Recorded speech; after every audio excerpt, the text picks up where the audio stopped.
That's it. It's live. This thing's hot and this thing's in the air.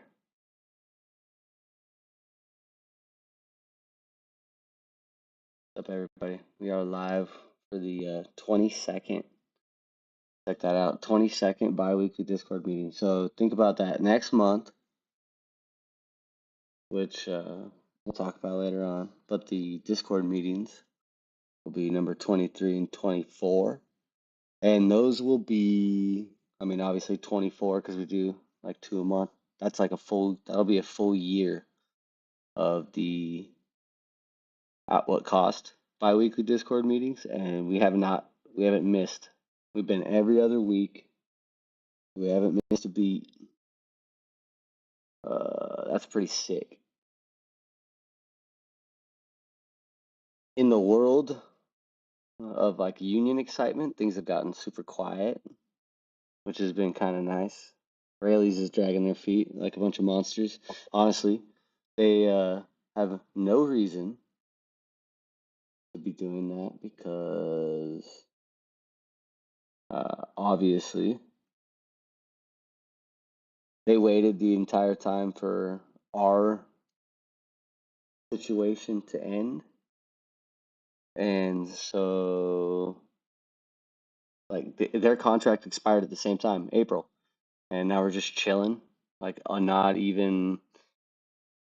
It seems like they're playing all the same games that Safeway played. I mean, it looks like the same song and dance.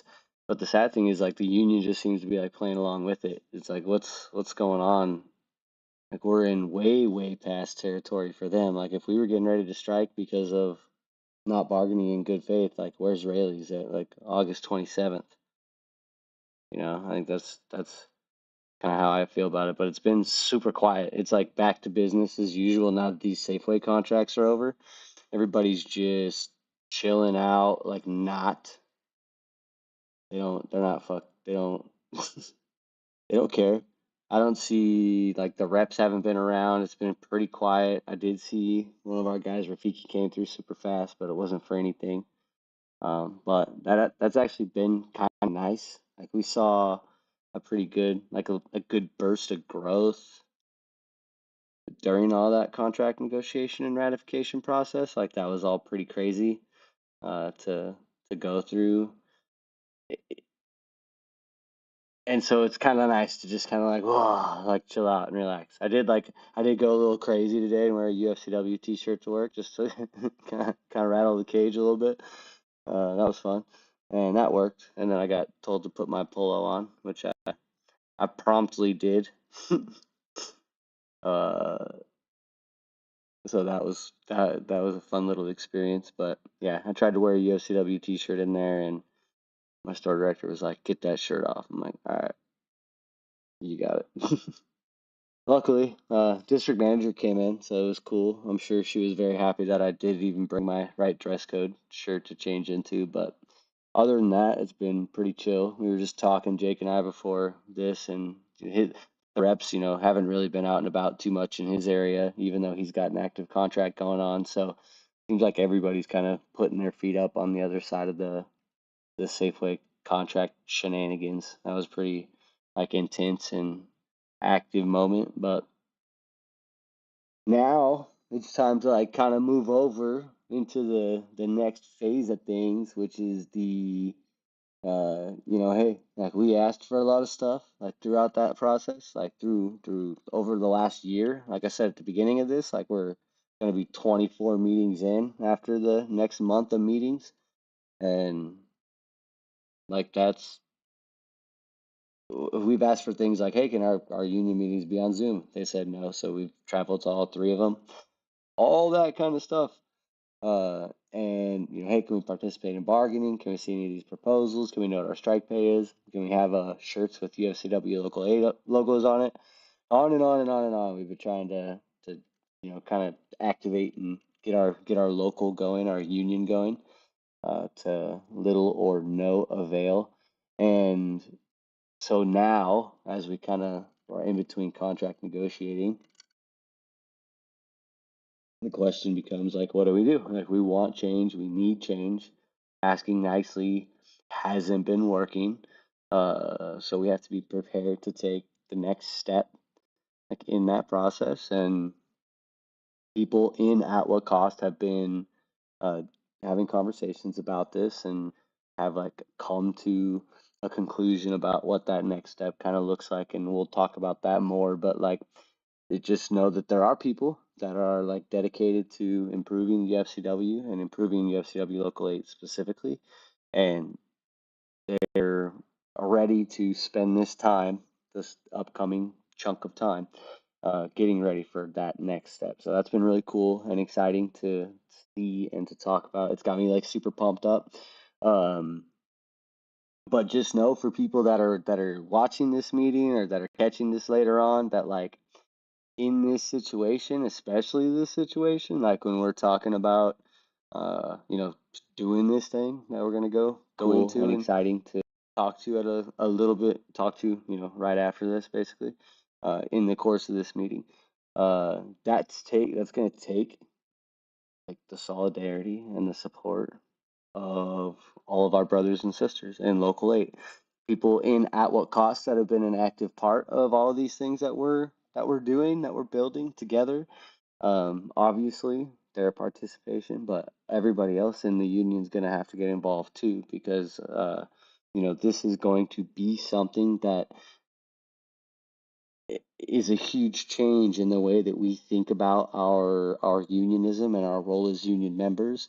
And when we talk about bottom up union power, like it requires centering the power of the union with the membership, the workers, and those workers have to be ready to take that power on and to use that to maximize the leverage and like get the life that they deserve, right? The whole idea behind this is that like nobody is serving this to you on a silver platter. What they're doing is unlocking basically the chains that you've had on yourself from being able to gain and use that power for yourself. And that's kind of the idea behind it. If you've been involved in At What Cost, if you're watching this meeting or you're in this meeting or you're in the chat on YouTube or whatever, any of those things, like there's what this platform is that we're talking about. This is like we'll get into it more in a little bit later on, but you can do a lot by supporting the ideas behind this, like in your workplace when you talk to your coworkers about, what it means to be a strong union member and what their role looks like when they become active. And we'll talk about all of these things a little bit later on, but it's this thing that like At What Cost has been built on and towards as we've kind of like gone through this journey together about what it looks like to have a strong union. Like when we started all of this, getting our meetings onto Zoom was not a thing anybody had ever thought about, right? It wasn't until we went and experienced it that we like had that idea. And that's such a simple thing that is going to have such a huge impact. And like, also doing something like changing meetings from quarterly to monthly. Those are tiny little tweaks and tiny little shifts that would have such a huge impact on the number of union members that would be active and be participating. And so we know what kind of power that holds in just doing those things. So that then becomes like part of our platform, right? Part of the thing that we talk about as like something that's important, and that's kind of minor on the scale of like all the things, but it's a real example of something that like through experience, through our own experience, came to the conclusion that that's something that needs to be changed. And that's all it takes really is like uh, you know, getting into the room, getting into the thing and doing the thing to be able to have the opportunity to see, oh, this needs to be fixed here or there. Oh, this could be better if we did it this way or that way. And time again, us, this group At What Cost, as we've come together and like experienced stuff in our union, have constantly been throwing those ideas at our leadership like free gifts, and they just get set on the table and collect dust. Luckily, we're going to like come and open those gifts and use them for ourselves soon.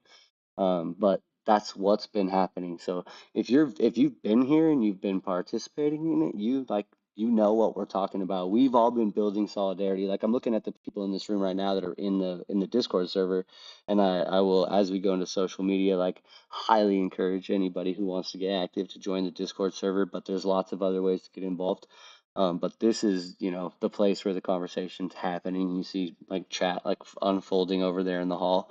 And so that's pretty cool, if you want a virtual union hall. But through this platform, through this like connection that we've built, through this like solidarity that's emerging, is a trust that like I know like these people, all these people here in this room, like we've got each other's backs. If it ever came to a time to strike, if it ever came to a time to take, collective action against a boss or, a union rep that was threatening something negative, whatever, like I trust all of these people to have my backs, and I hope that they would trust me to have their backs as well.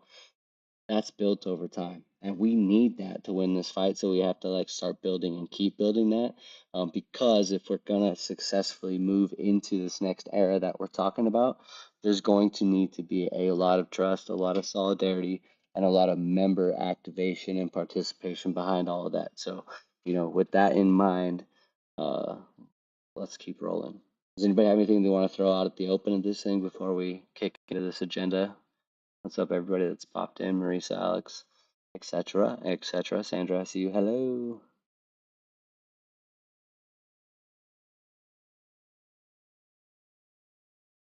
YouTube chat things like not popped up on my screen. So just a heads up if anybody's happens to be over there. I can't see your chat right now. Sorry, I'm trying to pop it up, but it ain't showing. So without further ado, real quick, the social media update. Pretty flat across the board. Like I said, everything's been kind of quiet. So that has been cool. Discord's got a new member. What's up? Hello, up to 180. Instagram's gonna instant is going to be pretty soon. The like I see it already happening. Here it comes. Like the largest platform for at what cost. So the pressure's on, Jake. You got to keep that thing popping and locking. And I still don't understand the app, dude. It's like so stupid. I'm like constantly like liking stuff I'm not meaning to, and like changing stories and stuff disappears. I can't get to the page. But the Instagram page is sick. They got the new Outlet Cost logo with the FCW colors on there. This flyer is badass. I can't believe like this trash was found on the floor when they were trying to hire scabs for Safeway. I see us there at the bowling alley. Here we are supporting Local 7 when they were out on strike. Uh, there's Jake and Oliver and Alex. Our first ever Anderson meetup is right there. All this cool stuff on the Instagram page, and like I said, I can see that being the most followed at what cost page. Like in no time, it keeps going and going. 4 new members there, 167. Facebook, somebody dipped out. A lot of people came in from Safeway past and present. Some of the people that joined in, I know were like some real like haters from the Safeway past and present that I had seen, like totally just like dogging on people that were critical of the contract and stuff. And I guess you could call me like a hater too sometimes if like you disagree with like what I'm saying to you. So, no offense to the people that I just said were haters, but basically I just meant that you were like very pro contract, very pro whatever. So I'm not surprised that not everybody stuck around from that little flood that came in, but down to 123, 1 member gone. We'll get 5 new members soon. I feel it in the Facebook page, and that keeps going up too.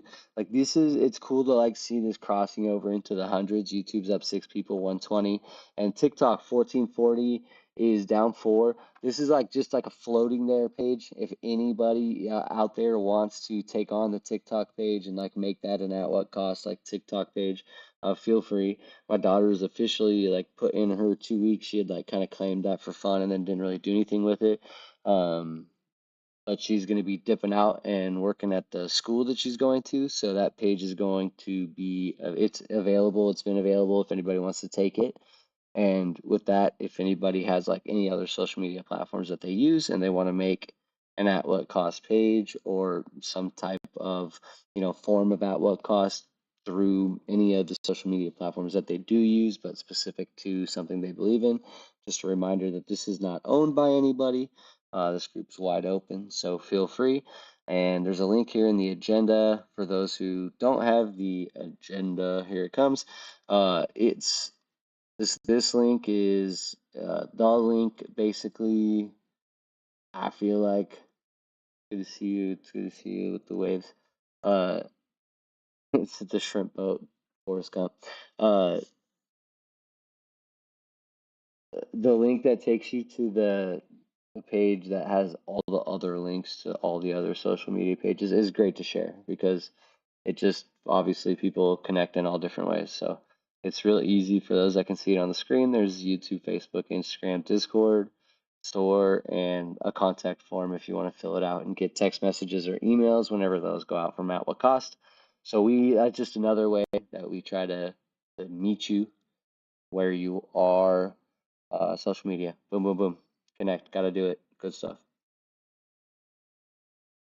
Rayleigh's contract negotiation, the most recent update was on the 15th, so that's like it was a couple days after our last meeting. It basically is just like we're trying to get some stuff for you. Unfortunately, they suck. It's inadequate. We've got negotiations coming in the next days and weeks, and we're gonna get this thing going for you. Uh, make sure you get your updates and don't trust the rumor mill. So basically, don't listen to Jake because there's not a very active Rayleigh's presence in here. So I don't know how much of this information is getting out to our Rayleigh's brothers and sisters, but it's the same thing. I feel the same thing with Save Mart, which is like this is the time. Like this is the time when you need a group like this to be able to stay connected and be able to push like against the company when it's doing stuff like this, especially when your union is not doing anything like 4, 5 months after your contract expired. Jake, is there anything going on in the store worth talking about regarding this contract? Are your coworkers at least paying attention? Some of them are, and they're expecting essentially what Safeway got. Yeah. And there there's not much of a fight in Rayleigh's, for at least in my store. That's what I was gonna ask. Yeah, is there a fight for more at all, do you feel, or no, so probably not?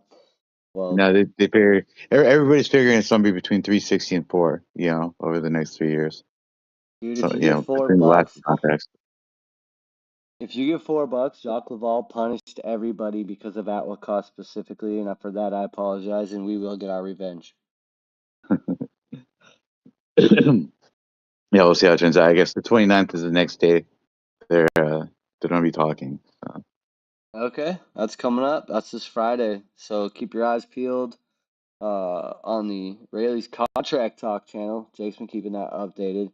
Another cool thing about having like this virtual union hall, so when things come and go, we can make rooms and move rooms and get rid of rooms. So, everybody can see on the screen now the rooms that are available in the Discord server. One of them is Rayleigh's Contract Talk, so that's going on right now. The Wage Theft Investigators Club's been created for the Safeway wage theft that's been going on, and people have been in there talking about trying to figure out what step they're on and how to calculate it. And shout out to Myra real quick for kind of leading charge on breaking that all down and figuring that out. She's got a pretty awesome spreadsheet. Some stores have requested to have their own chat, including a private chat, because there could be rats in here. This is like open. So if you're, a store that wants to have a private room, you can have that, and then only verified employees of the store can be allowed in. We also have retirement and research, which I want to throw this out to the group right now, everybody in the meeting. We've got a quorum right now. We know what this Lisa retirement account is. Can we get rid of this channel? I don't think we need this channel anymore. Is there anybody opposed to deleting this channel?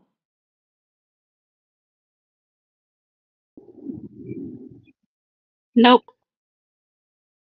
I'm assuming that means everybody's in favor. I should ask that first, but I'm gonna just get rid of that. But that's another thing, like as we kind of move through this stuff, like that'd be like opening up a room here we go, we're working on this campaign or that campaign, and then boom, we're done, it's gone. Other things like resources and announcements, shop, blah blah blah, those stay forever. Obviously, we've got the hall where we talk, but this is like 2025 unionism, right? Like it should this every union should have something, a platform like this that members are using to connect. And in all honesty, you should be able to connect to each other across unions in some sort of a way too. But I guess we're not quite there yet. We're working on it, right? With that, I think Jake, do you got anything else to add before we move on out of the Rayleigh's contract? Hopefully, hear more after Friday. Oh, I can't think of anything at the moment. Yeah. All right, cool.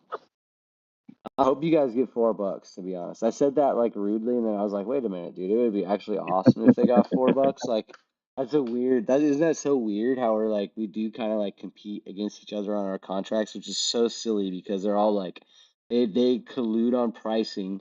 They collude on these contracts. UFCW's over there with all the cards. It's so fucking, it's so crazy.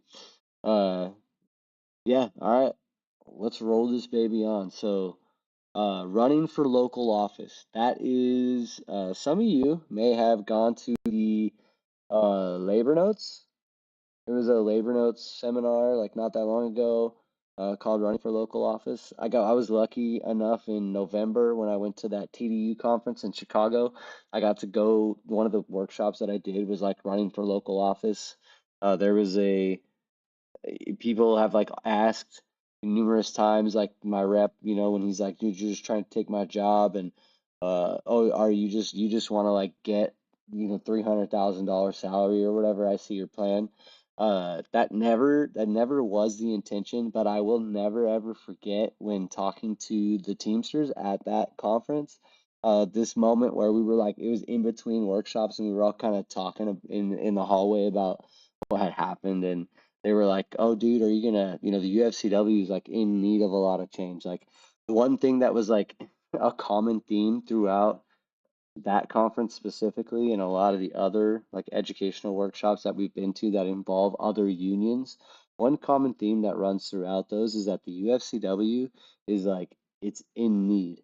It's in need of change. It's in need of members like getting activated. Like there was stories of the UFCW contracts being used as like union busting at stores and chicken processing plants because the contracts were like, the pay was not good, and things of that nature. You have UPS or Amazon warehouses trying to organize and being next to Kroger warehouses that were UFCW. The employees would leave that Kroger warehouse and then go work at I think it was a DHL transportation facility. And then when Teamsters would go in to organize, they were completely anti-union because of the experience that they had had with the UFCW. So common theme throughout is that the UFCW like it's huge, tons of members, but its strength is just completely wasted. Like that membership is completely inactivated.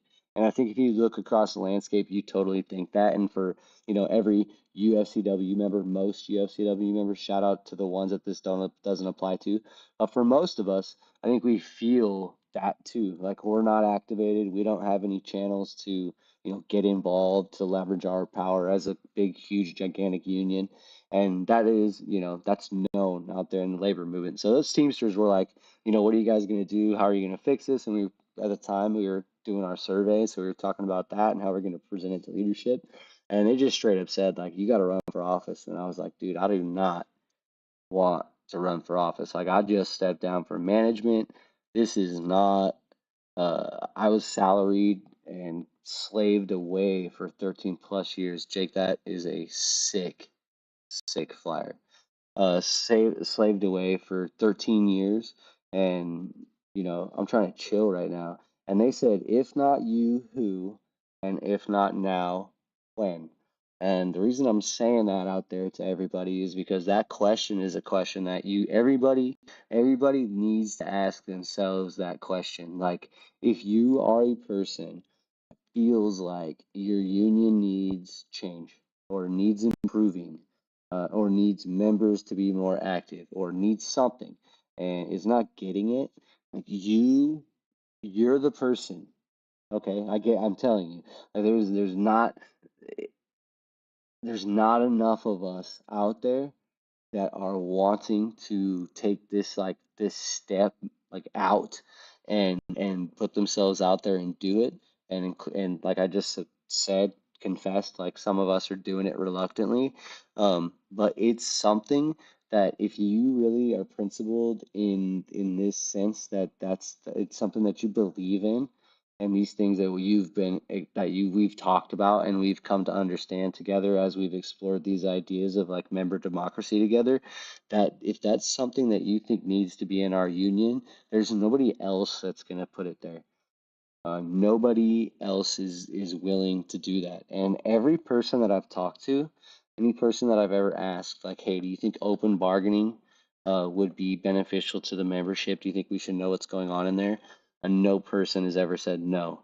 If I've ever said, do you think that we should all work together as like locals, like across the entire, Western region, or like even bigger, like all the UFCW locals against Albertsons together? That's coordinated bargaining. Should we do that? Yes, 100%. Should we have first day strike pay and be trained and ready and understand all the rules and know what a strike is and be ready for a strike? Should we be what's called strike ready? Yes, 100% of the time. So membership, the members that I've talked to, and I think if anybody out there is listening that's in a union, if it's the UFCW or if it's any other union, I think you can agree. I think you will feel this way. It's something that can be fixed. Those ideas, like dedication to new member organizing, like is the idea that you're gonna put union dues, like a designated portion of your union dues, like 20%. You're going to dedicate that to new member organizing. So that's going to be the pot that you have to draw from annually that you're going to use to go to non-union places and organize them and grow the UFCW. That's a platform that I think a lot of people, everybody that I've talked to has said like, yes, that they would agree with that. Do you think we should have more member democracy, that we should be voting on things more often? We should be deciding like, who gets to decide that $2.5 million in the last couple of years gets to go to starting a company called Solidaritus that our local president profits off of. That's something that I think the membership should decide in and should be involved in the process of. And I haven't met a member that doesn't agree with that. So when we take those things kindly, like I said in the introduction, to our leadership and we say, hey, we want these things in our union, and their response is to kind of laugh and scoff and tell us like, no, and very pointedly, if we've done it this way for 30 years, we're not going to change just because you guys want us to. We have a decision to make, and some people in at what cost have made the decision. I've made the decision, and I'm not going to speak for anybody else. They can speak when they feel the time is right, but just to say that myself and others have confirmed that they are willing to run for local office in the 2026 UFCW election, which will take place in December. And I have taken the step of sending through certified mail my letter of intent, stating that I do intend to run for local office and asking for the procedures through which I can get campaign materials to the membership. So that certified letter should be arriving tomorrow. So if you're watching this like right now, you're getting like breaking news before Jacques. If you are Jacques and you're watching it right now, surprise! You have a letter coming tomorrow. It's one of two letters, actually. Spoiler alert. The second letter I sent you was a demand to unblock me from the Facebook page. That's a violation of my federally protected rights under the NLRA. Uh, you can't keep me from membership information. I have a right to that information channel, and I also have a right to internal dissent. So one cool thing about the government protecting us, as flimsy as that sounds as I say it out loud, in these instances, is that we have the right to internal dissent. And so we're allowed to say things that, hey, we disagree with the way this is operating, or we think sounds corrupt or scandalous. We can say all that. And as long as we're not harassing or using slurs or any personal attacks, That's protected speech, basically. So the second letter is just, making him aware of those two things and asking nicely for him to unblock me so we don't have to go down that path. But the reason that we state an intent to run for office is because that's a serious step to take, right? That's a person like putting themselves out there, and there's multiple roles, there's multiple officer roles that are up for rank and file members like you and me to run for. And at this time, I haven't made the commitment to what office that is. I've just made the statement that I plan to run. And so they're aware of my intent to run. And the reason that that's important to say is because they it's a threat to something that they have. It gives them a big leg up in life, right? Like they've got a very comfortable situation. They built a very nice castle for themselves. They built a very wide moat. They've got a lot of dragons guarding it, and so the battle for them to defend that is going to be like very fierce. And this is not like a fight that, again, I stated at the beginning that I wanted to pick by any means. What I wanted was those things that we talked about being like the fundamental pillars of what we think a strong democratic union looks like. And we asked for those things and didn't get them. So now people that would like to make sure we do get those things are running for office. So that you have to state that because when they start sending their dragons out and things like retaliation could potentially start happening, you want to be able to say like, hey, this might be because of this thing that I'm doing, which is threatening, you know, their livelihood basically, and they would be defending it, very vehemently. So very important that if you are interested in doing that, just know that they know that we're here and they know that we stand for reform, which we called revitalization when it was something that we thought we would be able to do cooperatively with the leadership that's in place. But when that's not possible, that's when it becomes reform, right? Like you have to reform the structure of the union. We're in a business model union. We need to be in an organizing model union for us to have a successful future moving forward. So just a heads up, and that's the importance of sending that letter of intent. So for people that are interested, for people that have talked to me about potentially running, I fully support. I think that 20 people should run. I think that every 3 years there should be 20 people running for election, and the people in power should be having to, restate their position and their mission and the reason that they're adding value to UFCW Local 8, and people that think that they have ideas to make it better that haven't been getting heard should have a chance to present those ideas out to the membership. And if the membership feels that those ideas add more value than the people that are currently in power, then they have the ability to make that change. That's democracy. That's it. It is not existent in all the places we think it is. So in the union where we have, like we've talked about, in the past, where we have a few times to exercise democracy, we should take full advantage of it. And we, as rank and file dues paying members, we have an obligation to participate. The strength of that system is actually dependent on participation, and the weakness of unions currently is a direct result of the lack of participation. So we need to also commit to working on that together. And I think leadership can do a lot more to incentivize that. So um, real quick before we move on, just like I said, open invitation. I think that anybody that wants to run out should. I think that people will probably announce or choose to announce or do cake parties or whatever anytime. But I would love it if we saw more and more and more people getting involved and wanting to make a difference to the point of running. Just so everybody's aware, you don't have to go full time. If you do decide to run, you can be a vice president and still remain rank and file. I got into an argument with Facebook with a vice president of Local 367 Washington. What's up, brother? Sorry, my apologies. It was good talking to you. We got into an argument back and forth, and then I looked him up and found out he was a VP, and I called him out for being condescending, and he apologized and said that was true, but he's actually rank and file. And it's when I called him out for being an officer, I didn't say that he made $267 as a vice president. So he's also a deli manager. So double shout out to the brother that is a vice president in his union and not making anything, and also a deli manager. That is the double dip of doom. So I appreciate you and thank you for the kind discourse after we got into an argument. But I do want to throw questions out, people that are out there right now. Why do people think that there are members, UFCW Local 8 members, that are considering running for local union office in Local 8?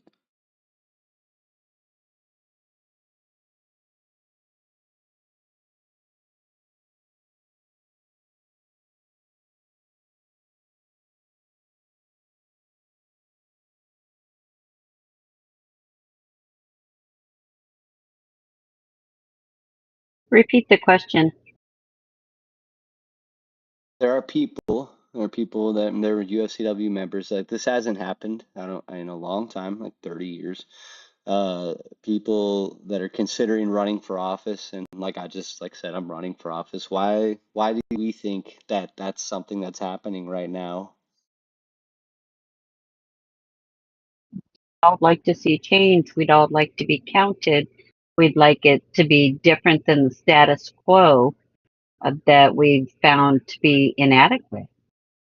So I also think I'm running, but I also think it's because I want to give people voices. I want it to be them to be known that we want to hear them, that what they have to say matters, that they matter, that we don't want the union just here to take the money and tell them what they can and cannot have, that we need input, that this whole thing is run collectively, not individually. I heard you say you were running. I heard you slide that in. I'm so excited. Yes, I did. I'm so excited. Um, because, and I will say, I mean, I'm just gonna, support. Yeah, she has my vote. Uh, that is something that as a worker, you carry like with your coworkers. You've always been a caring coworker. But as you've gotten involved in unionism, like more and more, it's been something that you've taken like real ownership in, like trying to help spread to the people that you work with. Like, because you are so caring, you feel like you've got to have like this information, like you've got to be a part, like you can come to me for answers. I gotta know how to help you. When someone's come to you with something you're not able to help them with, you're like coming into the group to get the answer right away. So the power of all of this is like amplified like greatly by your empathy for the people that you work with. And I am not saying like, listen, I know like the people in leadership right now like have grandkids and shit that are like that love them. Like I know that like they're probably like not like monsters like I joke around about sometimes. Like I know that. But there is like a very, very huge disconnect between us, like at the rank and file, and them for some reason. I think it has to do with these like massive salary gaps, and not that they can't exist, but if they do exist, like you need to work extra hard to like stay connected, and I don't see or feel that. And that's something that I don't think we would have to worry about if you were one of the leaders in our union. So I'm excited. I agree with that, Paul. Contracts have been disappointing, and it's the same messaging, same propaganda every time to get us to accept bad deals. So that stuff, like, it's so funny that you mention that because we talk about it all the time. That it's like, yo, this is like out of a playbook. They're just repeating like all of this, all of this, all of this, and everyone's like, I know, I know, I know. It's like, no, no, no. If you know, you can't. Like, what are we doing? And this is like that's a broader like what are we doing to like everybody? And if you know this isn't right, if you know this is not what's supposed to be going on, like you don't just say I know and then go back to doom scrolling. your phone. Like we got to do something about it. So, think about that. And doing something does sound as crazy as it sounds. It's just like, just fix it. Just fix it. We just need to fix it. And fear of a strike is real. Class consciousness, that's the working class, like being aware of themselves, basically, that we're all one. The 99% is one. The working class is one group that's being exploited. And if we can recognize that and organize around it, we would be unstoppable.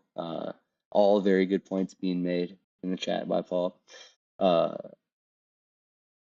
what what would some expectations be of new leadership? If you had new leadership in the UFCW, what would you expect of them? Anybody in the chat that's out there right now? And for people that are in YouTube, if there's people on the YouTube, I'm not sure. I couldn't get the chat to come up for me, so I apologize if you're saying stuff there. I'm not trying to ignore you on purpose. I think I can actually go back and read it, so just a heads up. Um, but do leave comments there as well, answers to these questions. The idea behind this, and like we've been doing it a lot more over these last few meetings, is that everybody gains muscle, this like union muscle and solidarity muscle when they practice it and they work it out. So thinking about these things like that specifically, like, yeah, we need change, we want change, so we're going to vote for change. But what would that even look like specifically? What would you expect out of leaders that you voted in if you did vote for change?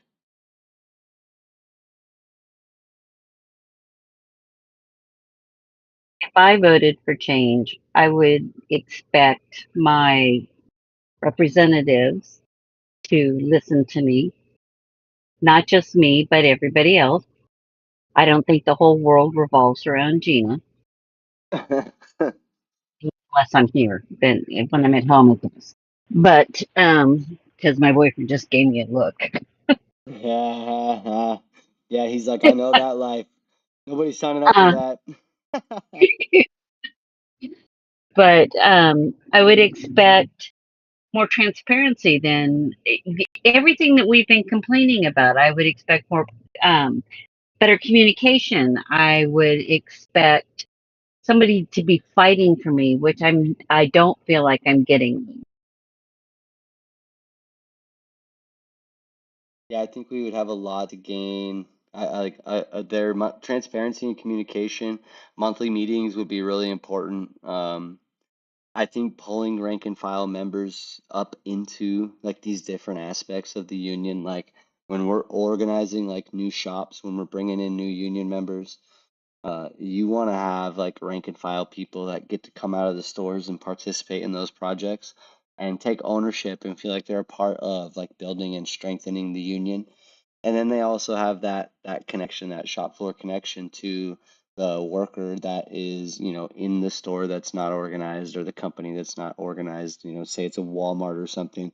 It would be so fun to like mount a massive like retake Walmart campaign. Once the militant mighty UFCW rank and file is like reawakened, right?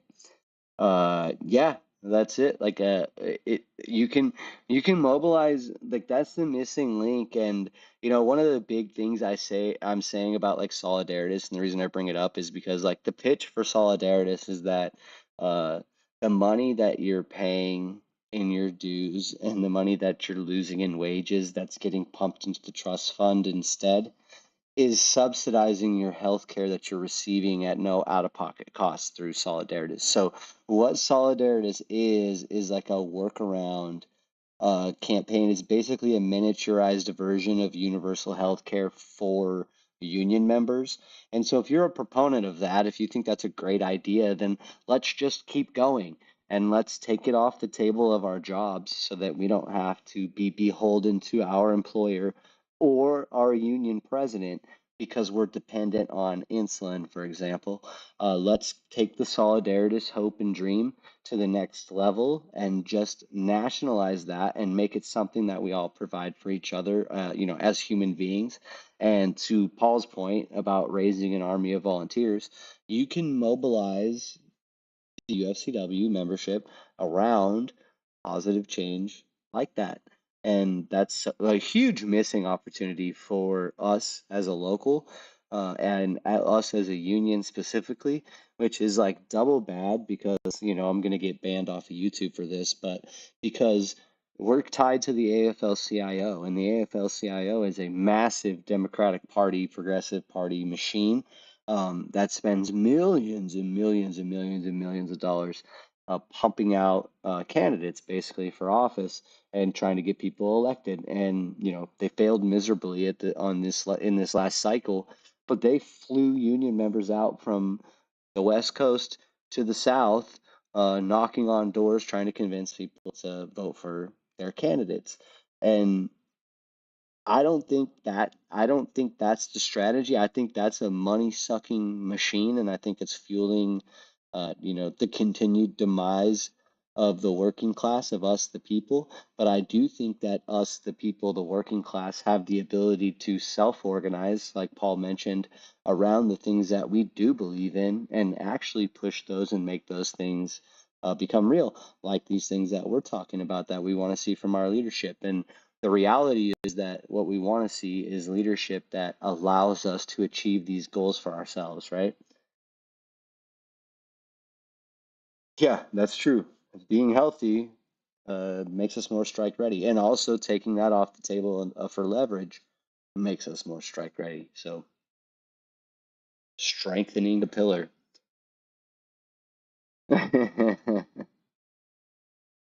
Oh man. All right, Labor Day is coming. It's right around the corner.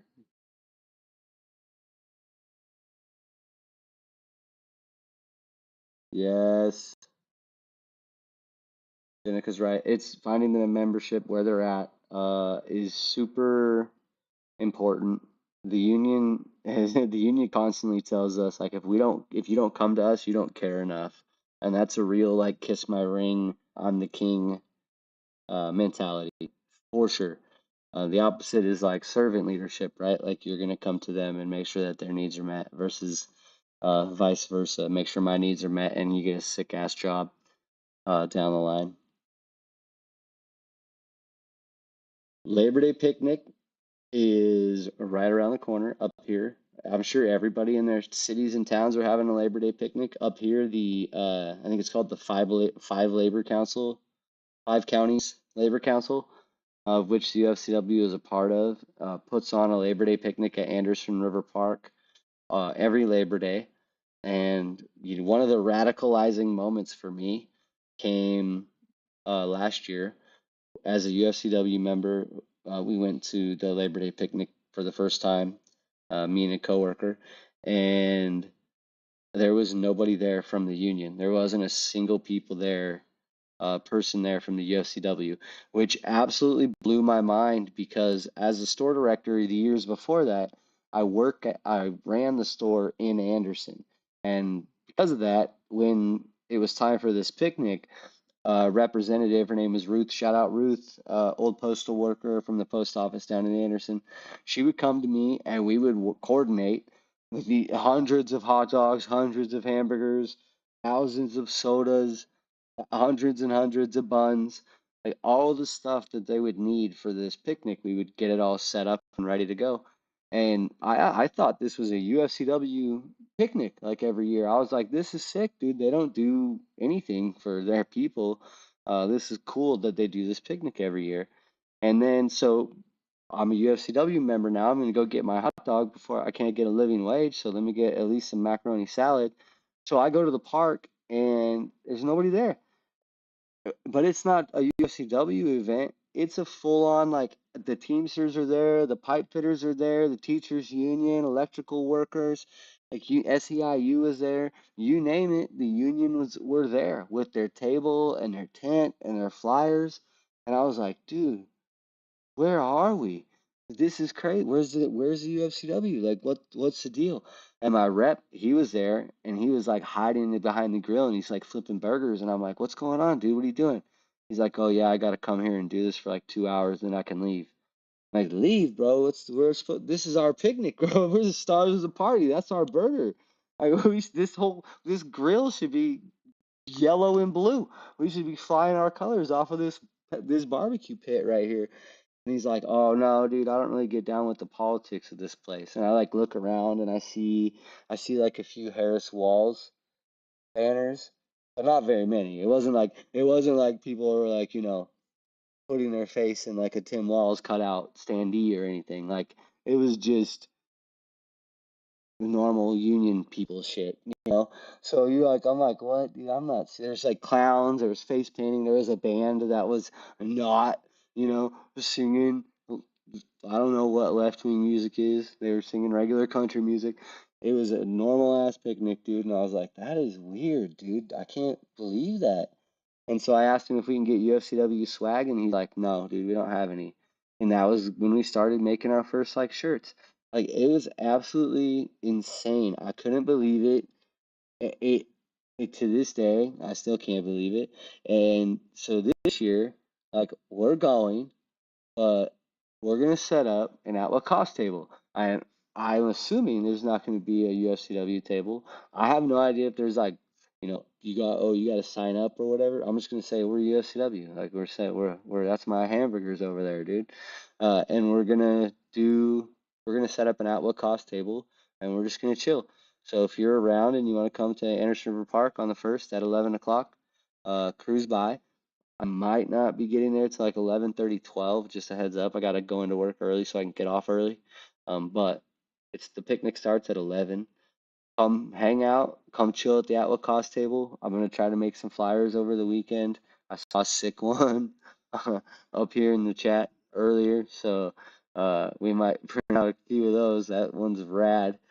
Uh, but we'll talk about the UFCW from our perspective, and we'll do it our way, and that'll be kind of the way that we set the tone going forward. Is if the UFCW wants to be there, then they better show up, because at what cost is probably going to be there.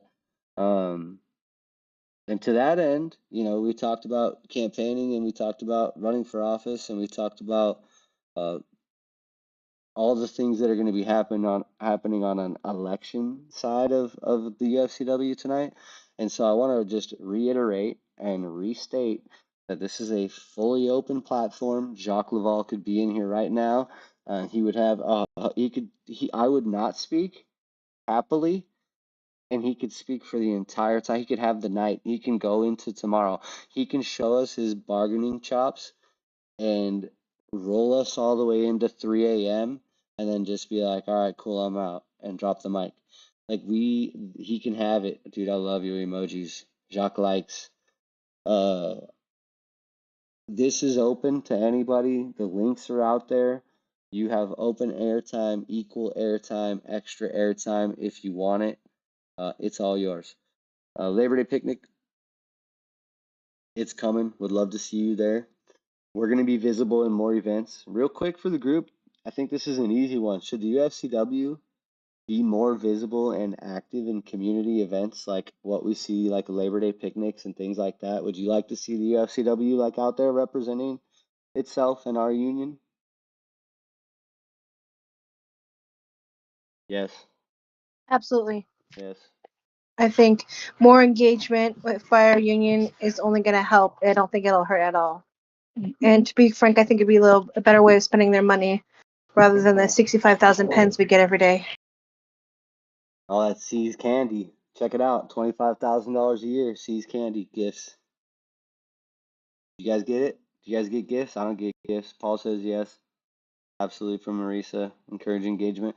That's another thing too, is like, yeah, if you're out there and you're doing stuff, like there's people that, have that shared interest, that are active UFCW members that would like to go out and do that stuff. There's chances they're out there doing that stuff already.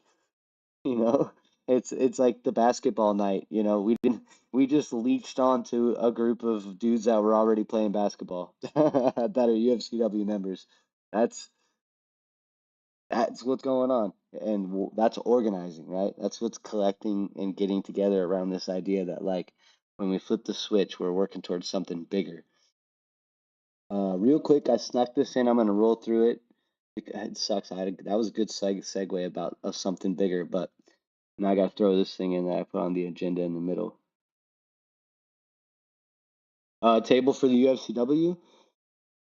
You could honestly, but you just would have to say that you're not a staff member. That because you're a UFCW member, so there's nothing stopping you. You know, you just couldn't like say you were an executive. You know, you just couldn't represent the e-board, for example. But it's your union. I would fight that to the death. You think I'm joking? I would actually die for that. Teamsters, they called us up. Our homies from Stockton Local 439. They invited us to a barbecue on October 5th, Sunday, October 5th. If any of you guys want to come, we've all been invited. There are 4 people, I believe, that have confirmed they'll be there so far. If you do want to go and you do confirm that you want to go, let me know and send me your shirt size, and I will be able to acquire us free Teamsters swag. And the tickets, if anybody from At What Cost goes, they are $20 tickets. But if anybody comes from At What Cost, you do not have to pay for your ticket. Your ticket's free. So we've been invited as like special guests to go attend this event in Newark on October 5th. And pretty awesome. It's a barbecue at a park, but Sean O'Brien, the president of the International Teamsters Union, the big dog Sean O'Brien, he's gonna be there and he'll be like giving a speech. So that's huge. Like for the UFCW members that do go, that do decide to go, it's in Newark. It's like 3 hours and 45 minutes from here, probably somewhere down by Stockton. I don't know, uh, honestly, where that is. I just Google mapped it and it's like 3 hours and 45 minutes from here. So check it out. October 5th. You have time. It's on the agenda. Sorry, I was lazy. I just threw the agenda link in there, but it's on the agenda, the details. Just a heads up, Jenica. It would be awesome if, like I said, do confirm if you want to go and do let me know your t-shirt size because both of those are free. Otherwise, tickets are $20. If you want to go and throw the teams for $20, go ahead. I'm sure they'd appreciate it.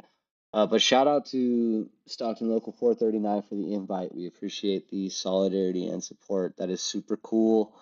I'm looking forward to it. Not Sean O'Brien being there is sick. Like, don't get me wrong, but honestly, like getting to go hang out with them down there. We got to go to their TDU event. They're a cool group of people. I always love hanging out with Teamsters. We've talked in the past about this idea of like your union being a bunch of days and knowing that you fixed your union when it's a bunch of we's. And the Teamsters don't ever speak of their union in they. It's we. Uh, so yeah, that's that's what's up. I think uh, I think it would be cool to see you guys there and show some love to the Teamsters. They would love to see a bunch of At What Cost people show up there as well. So if you want to go, let me know and we will hit it. And with that, rolling on to the next, and then we're wrapping it up. So last item and then last item, and we might be able to hit this up in an hour and 15. Shout out At What Cost Local 5. If you could see the chat, you could see it right now. It is a real place. It is a real thing. What? Welcome At What Cost, Local 5, to the chat. Paul found At What Cost. He was looking for union reform out there after the lackluster negotiation and contract outcome. And he popped into the Discord server and he's been engaging. I'm sure for you guys that are active members in here, you've seen him actively engaging. It's been cool to get his point of view added to the conversation. Jake and I had a conversation with him, just hanging out like in the meeting room one night, the open meeting room. Which for anybody that's in Discord, like these rooms that we're in down here, feel free at any point in time to pop in and talk shop, say what's up. Sometimes I'll just come down here and hang out if I'm like doing nothing, and if you're not doing anything, you can pop in and tell me I suck, or we can talk about union member democracy or whatever you want. But we talked with Paul, and it became like very, very quickly apparent that we have like a lot of aligning ideologies when it comes to what our unions need to do to be strong. And the irony is that Local 5 is, more open than most, but from the rank and file perspective and Paul's that rank and file perspective, the same level of disconnect, the same kind of like, pushing of a yes vote mentality on the other side of the negotiations, a lack of member education and activation, an unwillingness to strike, lack of knowledge surrounding all of that, all the things that we talk about. He was right there with it. And Paul, I don't know if you want to jump in and say anything, if your mic's available or not. You've been chatting in the type chat, but feel free to jump in and kind of speak on any of this if you'd like. Um, yeah, you were yes votes at the convention. We look to Union 5, to Local 5, and we consider it a reform local because it supported all of the reform, the international reform proposals that we would like to implement at a local level, like salary caps for officers, first day strike pay, dedicated funds for organizing, et cetera, et cetera. They were one of the few locals that voted yes for that. So anyway, that to that point and to that end, I think that it's going to be really interesting to see the way that at what cost Local 5 unfolds, because Paul did decide to start that chapter, basically an extension of At What Cost in Local 5.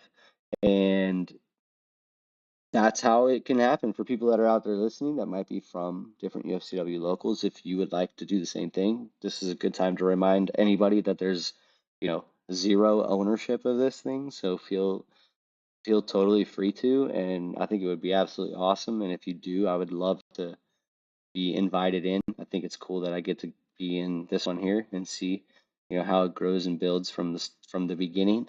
But to the point of being a more member democratic and a more open and progressive local in terms of moving towards this idea of bottom up organizing. Uh, It'll be interesting to see how the membership responds and how the leadership responds. This idea of potentially getting support could totally come to fruition. I'm an optimist to a fault. I think it gets me burned like time and time again because I'm like, oh, maybe this time they won't hurt me, and then they do. Um, But I think it would be sick if the union leadership, we've dreamt about it here.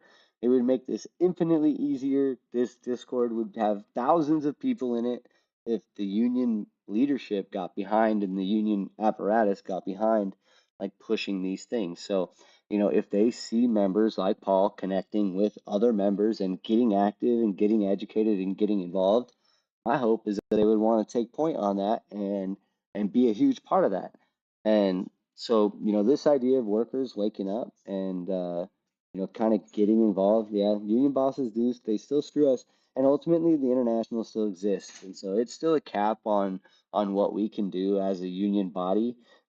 Which is another reason that reforming our locals, like local by local by local, is so important, is because we need the leverage to coordinate, right? If we want to coordinate in bargaining, like on a national level, that means we all have to be able to do that, to organize around that. So this is a big deal. It takes all the members like getting active. It takes a majority of the members like really wanting it and really pushing for it. So it's been awesome to connect with Paul. Him and I did sit down for a conversation. I put a link to the video in the agenda. It's embedded in the agenda, but if you're listening right now, check it out. It's Worker to Worker episode 13. And him and I did it. It's called Workers Are Waking Up. And we just kind of talked about this, like this idea of workers, gaining more and more awareness around the idea that A, something's not right, but B, like they've got the agency, specifically within unions, but all workers in general, have the agency to fix it and to make change. So shout out to Paul, shout out to At What Cost Local 5. Really excited to see what comes of that, and super glad that you chose to check us out. And I hope to get to continue to learn from you and build solidarity with you along this path of like building stronger unions like UFCW and specifically. But having you here in Local 5 and being like a next door neighbor in California up here in NorCal, that's another really strong bond that we need to form as members. And hopefully Local 648, if you're out there, let's go. That would be cool. So real quick before we wrap this thing up, workers out there in other places have reached out. They've connected to us. Shout out to brother down in Fresno, meat department, hit us up also. Same pretty similar story that just happened. So people are looking, and like we talked about when we started this, like it's really important that when people go to look for this kind of stuff, that there's something there to find. People are looking and they're finding it. Um, but what does that say about the current state of our union? This is something that people are even out there looking for in the first place. Anybody have any thoughts on that?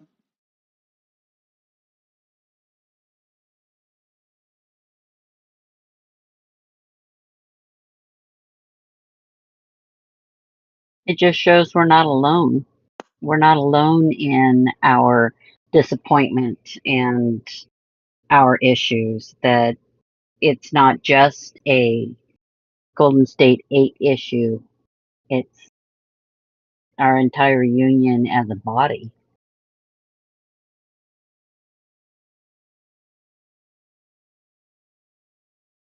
I agree with that. I think that, and I think that's not just a UFCW problem either. I think it's like, a vast majority of working people's experience, to be honest. I think it's sadly very relatable and very common. It is super hilarious and super interesting to just to get into the weeds though and see the little differences. Like that was something that, Paul and I and Jake, we were all able to kind of laugh about was like this idea that, he got to vote from his phone during this contract. What a huge, it's like talking to an alien, when we're from Local 8 and like our experiences it was so different. Think about how many people had like anxiety going to vote, like because they had to face all of those people, like palms sweaty, got kind of lost maybe, like maybe they walked in the hotel and it wasn't easy to tell and they have social insecurity, so they just walked out and they didn't vote, or just because it was out in a public place, they didn't go at all, or whatever. None of that, right? Kind of take that stuff for granted. Like it's interesting, and that's another real snipple little snap change, right? Like you don't want to get with the times. Like fine, I guess I have to run for office to get election buddy on every member's phone. Why do you have to be so dumb? Why do I have to take on a whole nother job just to like, make voting accessible? That's so stupid. I guess I could follow our bylaws and get the 2,700 signatures required or whatever ridiculous number it takes to participate. But I think I'd rather just get that many votes and know that that's going to be 15 times the number of people that have ever voted in an election before. All right, here we go. We're wrapping this baby up. Jake already fell asleep. Been a quiet couple weeks, guys. Amazing how our union rep and our staff and our leadership all go back in their holes after their grand performance. What happened? Where's Jacques Talk? I thought Jacques Talk was coming out. I thought he was starting a podcast. I thought he was sending us little teaser clips from his new podcast, Jacques Talk. Didn't happen. Just like the strike. Some members of At What Cost are taking a little sabbatical during the month of September. Some members are not, which means there will be minimal activity in some of our stores. The rest is very well deserved, and it's important that we do rest whenever needed. That's super important. To that point, growth in our group and our membership is super essential. Like the plane doesn't need to land when some of us or most of us need to take a break. We need members that are educated and prepared to take the wheel and keep At What Cost moving and afloat while people recharge their batteries and organize for the next fight, right? There's enough of us here that we can take care of each other anytime anybody needs to step out for any reason, so don't ever feel any pressure. Someone will step up and take the lead. So continue to look and listen for people in your store who you see that are passionate about their union or passionate about their jobs or living conditions, and ask them if they're interested in getting active. They're out there. I know they're out there. We've all kind of taken, I know I've taken a break. I shouldn't have said we all. I know I've taken a break in going out and recruiting and organizing. It's something to think about after September rolls by. Really attacking and maybe forming a committee to kind of organize around a plan to execute on actively recruiting. Because what's going to start happening is a real counterinsurgency, a real counter campaign. There's going to be a lot of mudslinging out there about all of this. And so we'll have to be, 2 steps ahead of that, making sure that all people need to do to answer that question for themselves is come look. Everything is on the table. Our full body of beliefs at this point, we've got 1 year, guys, 1 year of meetings are available on video, either on the YouTube channel since March. And if you want to look back to what it looked like before March, you can go into the recorded archives of the Discord server and you can see me when I used to cuss. So all that stuff's out there. And who knows what else is going to come out there. Whatever comes out, we'll be ready for it. I think that transparency and a commitment to transparency in the way that we've operated with this group throughout the entirety of the process is going to serve us very well when, there's a group of people that are trying to shit talk what this is all about. It stands on its own at this point. We've done nothing but try to help and improve our union. And even through all of this, we will continue to do so. So I'm very, confident and proud of that. And it's something that I talked about a lot early on, which is that like when you start operating in this like truth zone, like this like internal truth, like what you're doing is right and is just and is for the right reason, it's super easy to do it in the open. It almost like is like it benefits you to do it in the open, right? It feels really good. You get a lot of positive feedback for that. It's when you're doing shit in the dark that you need to worry about it, right? Or when you feel like you need to do it in the dark, or you feel like people need to not see it or not know about it. So that's something that I'm really glad that we've been able to avoid as a group, and we've continued to keep that a principle at what cost, and I hope that it's something that we carry through, that we stick together and stay together in full solidarity through everything that we move towards, because who knows, somebody might get a phone call and get offered a job, or offered a project, or offered something in exchange for choosing not to participate. It wouldn't be the first time that that's happened, right? We'll start making flyers and all that stuff. We're going to do all that again. We're going to start putting up some more video content. Jake's been working on some stuff, which is pretty cool. I really want to get more and more people involved on the camera side of things or this audio side of things. If there's conversations that you would like to have, like with 2 people, just having like a 15 or 20-minute conversation about something related to these things. Real easy to record on your phones. You can send me like an audio or video file and I can get them up on to the YouTube channel. I think that would be pretty awesome. So stuff to think about while people are kind of resting and relaxing over the month of September. We will still do our September 10th meeting. Jake is going to run that meeting, and he just wants to make sure that they're staying on top of everything that's going on with the Raley's contract and negotiations. So for any Raley's members out there that are participating, we were going to kind of cut off all the content creation, but in conversation, it's like, yo, there's still people out there that don't have a contract. So let's make sure we at least continue to address that. So stay tuned for that if you are involved, and if you want to stay in touch, that's still going to be going on. So keep your eyes peeled there. But we got this. We can keep working on this together. It's been awesome. It's been almost a year. I'm excited to hit meeting number 24. That'll be our full 12 months of meetings, and we just continue to grow and grow and grow and meet new awesome people and connect across wider and wider distances. Get stronger and stronger with time.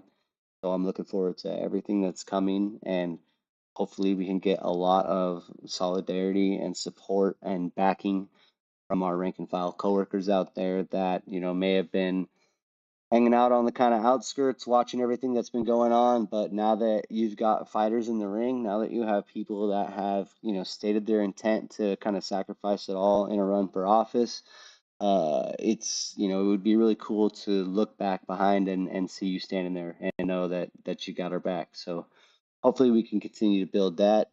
That is everything that I have for this one. Does anybody have anything they want to add before we close it out and stop the stream, the recording? Thank you to everybody on YouTube who made it.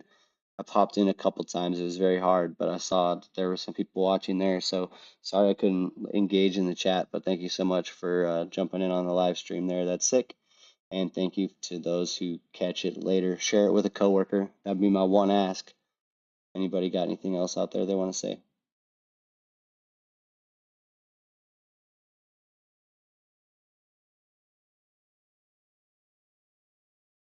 Nope, nope. That's a wrap. All right. We're killing it.